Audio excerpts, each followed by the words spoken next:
pushed me outside and told me to run. I ran into the field, and when I looked back, my home had been burned down by the enemy. I ran into the forest. I don't know how long it was, but I couldn't go on. A soldier found me and took me back to the military camp. They asked me where my parents were. I told them that the war had destroyed my home. They sent me to the hospital, and the commanding officer looked a lot like my dad. They were going to send me away because this was the front line, and kids weren't allowed. The officer gave me a wooden toy gun, and I hugged him tightly. I told him to protect himself and not let the war keep him from going home. The officer was silent. He asked me if I wanted to be his son. Of course I did. I finally got to stay. I put on a uniform and became a true soldier. I saw a lot of injured soldiers in the camp. They had lost so much because of the war.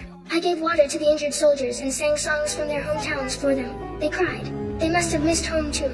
I found my dad and applied to become a courier. From then on, I delivered letters from their hometowns to the soldiers every day. Every soldier who received a letter was very happy. When I went to deliver a letter to another soldier, an old soldier said that he had just been killed. He would never be able to see his family's letters again. I returned to the command center and heard them say that the communication equipment had been destroyed and they couldn't receive orders. I quietly ran outside and crawled on the ground. I was scared, but I couldn't stop. The war wouldn't stop just because I was a kid. I connected the broken wires together. Communications returned to normal and the battle turned around. That night, my dad and I were walking in the forest and we were attacked. I hid in the trench, but Dad didn't make it. He was injured. I was so afraid of losing him. He had given me a home. Thankfully, Dad recovered quickly. Dad told the commander what I did, and the commander asked me what I wanted as a reward.